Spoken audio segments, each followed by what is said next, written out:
Olá, queridos estudantes do segundo ano do ensino médio. Estamos aí começando mais um bimestre, com as aulas ainda à distância, então eu estarei gravando videoaulas explicando o conteúdo para vocês, para facilitar que vocês possam entender, né, e assim aproveitar melhor cada uma das temáticas trabalhadas. Só relembrando, então, no primeiro bimestre, nós estudamos um pouquinho a respeito da sistemática. Depois nós conversamos a respeito da característica dos vírus, algumas doenças. E nós fechamos o bimestre, então, falando a respeito do reino Monera, lá o reino das bactérias. As bactérias com organização simples, a célula procarionte, né, sem núcleo, apenas ali com ribossomo, sem organela. E agora a gente continua ainda dentro dessa divisão de reinos. Nós iremos trabalhar o reino protoctista. E já de antemão adianto para vocês, a gente vai dividir em uma aula para essa semana e uma aula para a semana que vem. Na aula dessa semana eu vou estar trabalhando a respeito dos protozoários, e daí na aula da semana que vem a gente fala a respeito das algas que estão presentes neste mesmo reino. Então, começando aí o slide, já coloquei uma imagem bem bonita, né? Essas são giardias, que são um dos tipos de protozoário e é um protozoário que causa doença em seres humanos. Nós temos aqui, então, começando, falando um pouquinho a respeito das características gerais desse reino, né? No caso, aí, o reino protoctista. Como eu havia falado para vocês, o reino protoctista abrange duas variedades de seres vivos que são bem diferentes se a gente for fazer uma comparação. Então, nós temos de um lado os protozoários, que nós estaremos comentando hoje, e do outro lado nós temos as algas, que a gente estará comentando na semana que vem. Os protozoários e as algas já têm como característica aí a célula ser eucarionte. Então, lembra que a célula procarionte era a célula simples. A célula eucarionte que está presente no reino é uma célula complexa. Ela apresenta, então, muitas organelas, né, muitas estruturas, e ela apresenta também o núcleo guardando o material genético, então é uma célula mais complexa. Os protozoários serão unicelulares, ou seja, são formados por uma única célula, e as algas elas podem ser unicelulares ou pluricelulares, dependendo da espécie. Todos os protozoários serão unicelulares. E vale lembrar aí também, importante para o vestibular, qual que é a diferença entre um protozoário e uma bactéria? Apesar de ambos serem unicelulares, os protozoários serão eucariontes, tendo a célula então mais complexa, enquanto que as bactérias serão procariontes, apresentando aí uma célula mais simples. Eu coloquei então duas imagens. A primeira imagem representa um tipo de alga, uma variedade ali de alga, e a segunda imagem representa um protozoário, e no caso a ameba. Lembrando que são imagens de microscopia, tá? A gente não consegue, nesse caso, observar a olho nu. Precisa do microscópio, você fazer a confecção ali da lâmina para poder fazer o aumento. Coloquei aqui também, que são termos bem importantes que vocês chegaram a estudar no primeiro ano, em relação à parte de nutrição. As algas, então, elas são autótrofas, ou seja, elas produzem o seu próprio alimento através da fotossíntese. Vale lembrar que nesse processo ocorre também a produção de oxigênio para o ambiente, e nós utilizamos esse oxigênio na respiração. Os protozoários, eles são heterotrófos, ou seja, eles não produzem o seu alimento e precisam se nutrir de alguma forma. No caso aí, geralmente eles fazem fagocitose, então eles englobam partículas de alimento. Em relação à reprodução, nós vamos ter as duas variações. A reprodução ela pode ser sexuada, então quando envolve o material genético, nós temos o envolvimento dos gametas, né, com duas células aí no caso. E a reprodução assexuada, então, um pouquinho mais simples e mais rápida, formando vários indivíduos iguais, que a gente diz que ocorre a formação de clones. Não precisa ser necessariamente, no caso da reprodução sexuada, uma reprodução que tenha sexo. No caso aí do reino, não vai haver sexo, por exemplo. Então, falando agora a respeito exclusivamente dos protozoários, vamos deixar as algas para a próxima aula. Então, como eu havia falado, os protozoários são seres unicelulares, são formados por uma única célula, são eucariontes pelo fato de terem a célula complexa ali com várias organelas e um núcleo, né, guardando o material genético. Esse terceiro item bem importante, pelo fato de ter nutrição heterotrófica, ou serem heterótrofos, eles não apresentam clorofila. A clorofila geralmente está presente nas algas e nas plantas, ou nos organismos que fazem fotossíntese, mas em geral são as algas e as plantas. Nós temos aqui um conceito bem importante, que quando o protozoário ele for parasita, ele vai, como o nome já diz, estar parasitando um outro ser vivo, pode ser inclusive o ser humano, e ele estará então causando doenças. E quando ele for de vida livre, ele vive ali no ambiente, ele não traz mal nenhum. Então são as duas classificações. Os parasitas causam doenças, podendo causar doenças até no ser humano, e os de vida livre são inofensivos. Então eu coloquei aqui algumas formas, né, de alguns protozoários. Vocês vão ver no próximo slide que eles são classificados de acordo com a forma de locomoção. E aqui já dá mais ou menos para ter uma noção. Então nós temos, por exemplo, a giardia ali e o trypanosoma, que possuem flagelo, o paramécio, que possui cílios, a ameba, que ela faz algumas projeções chamadas de pseudópodes, que seriam falsos pés, e ainda nós teremos um outro tipo de protozoário que não apresenta uma estrutura locomotora aparente. Em relação à parte de reprodução assexuada, nós temos então aqui o que vai acontecer. Então, inicialmente, nós temos um protozoário, aqui está sendo representado por uma ameba. Então, a célula está com um núcleo, né, pelo fato de ser eucarionte. Em um primeiro momento, esse núcleo vai ser duplicado. Lembrando que ele não é partido no meio. Tudo que tem ali dentro precisa se dividir e formar dois. Então, ocorre a dobra, né? Ocorre a duplicação. E após essa duplicação, ocorre a separação do citoplasma. Então, originando ali duas células que são idênticas uma à outra. Então, de um organismo, né, de uma ameba inicial, nós tivemos a formação aqui de duas. Lembrando que elas são idênticas e esse mecanismo reprodutivo não é muito interessante porque ele não gera variabilidade genética.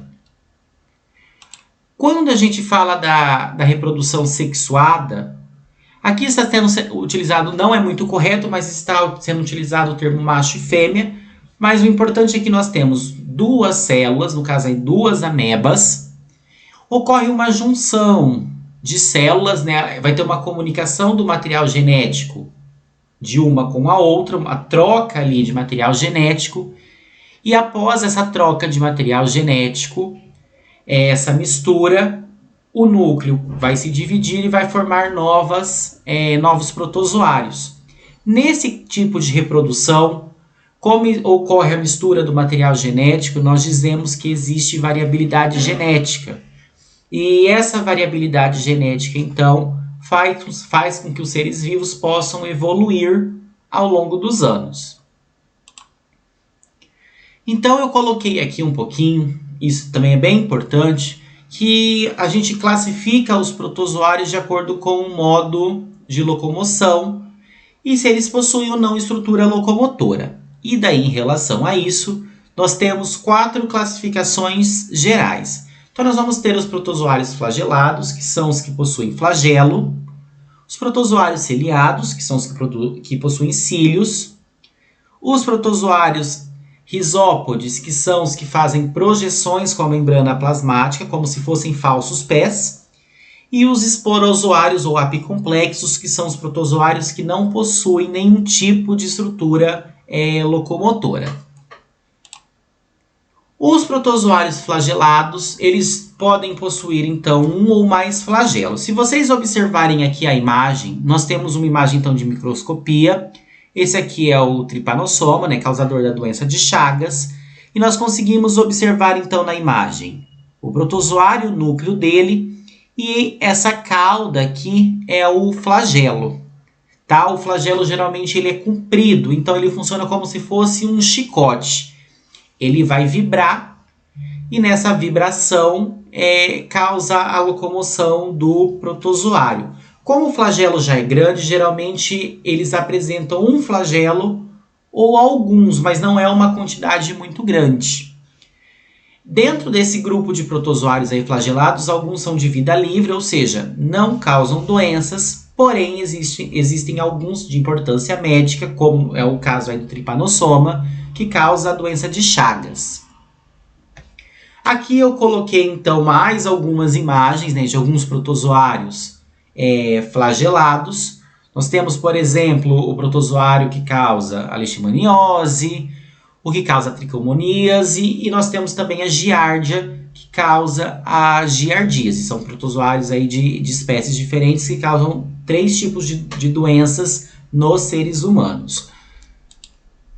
Um outro tipo de protozoário são os protozoários ciliados. E daí, quando a gente falar de protozoários ciliados, a gente está falando numa quantidade de cílios bastante grande.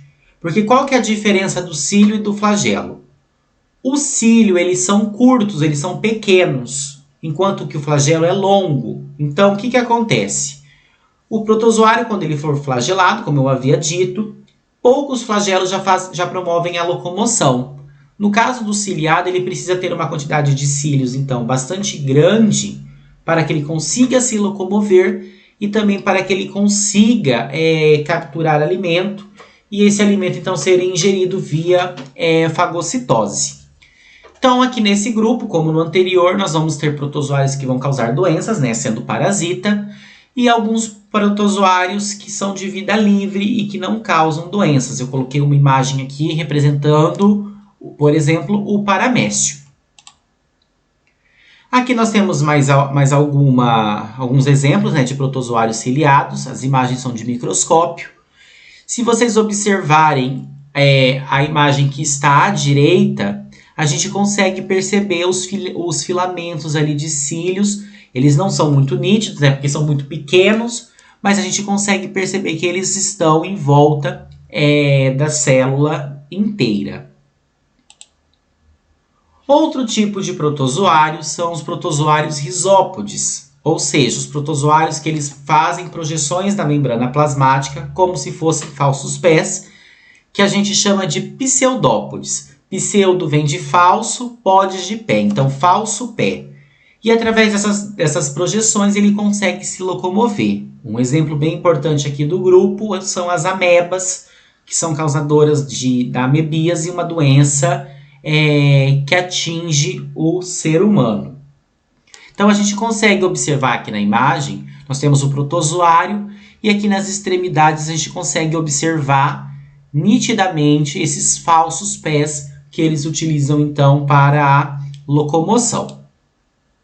Aqui mais uma imagem, então nós conseguimos observar essa imagem, ela está bem nítida, uma espécie de ameba. Então nessa ameba a gente consegue observar vários pseudópodes, todos esses aqui embaixo são pseudópodes. Nós temos o núcleo, né, pelo fato da célula ser eucarionte, e nós conseguimos também observar um vacúolo que ele expele água, então ele armazena e expele água ali da célula.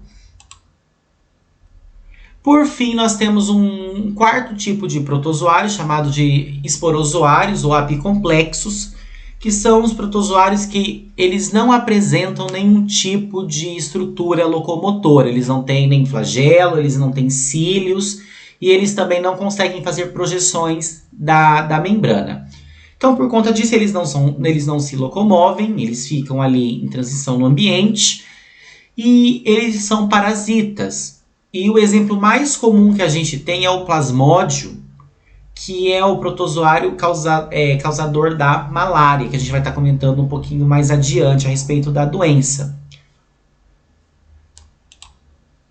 Aqui mais uma imagem, então, mostrando um tipo de Plasmodium, né? O Plasmodium vivax. Lembrando que esse nome é um nome científico, então ele tem dois nomes, o nome está em latim, está destacado no texto, aqui no caso ele está em itálico. O primeiro nome, que é o gênero, escrito com a inicial maiúscula, e o segundo nome, que é da espécie ali, todo com as letras minúsculas, tá? E esse Plasmodium, ele é o causador, então, da malária. Então agora a gente vai comentar a respeito de algumas doenças humanas que são causadas ou provocadas aí por esses protozoários.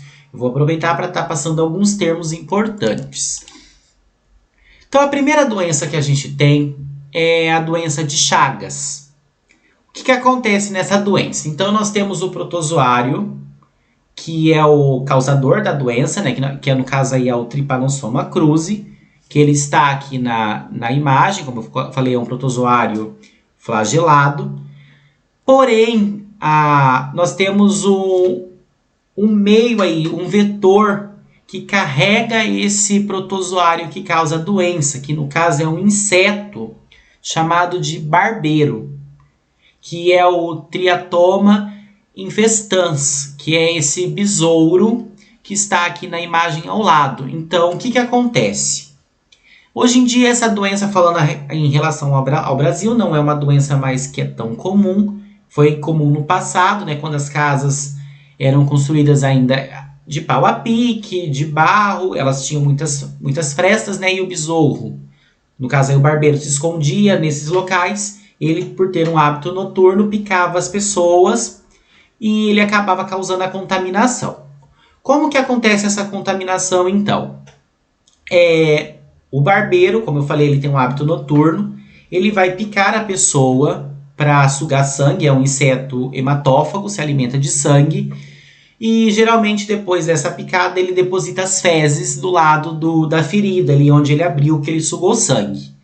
Quando a pessoa acorda, a primeira coisa que ela vai fazer já ali é coçar o local, porque incomoda.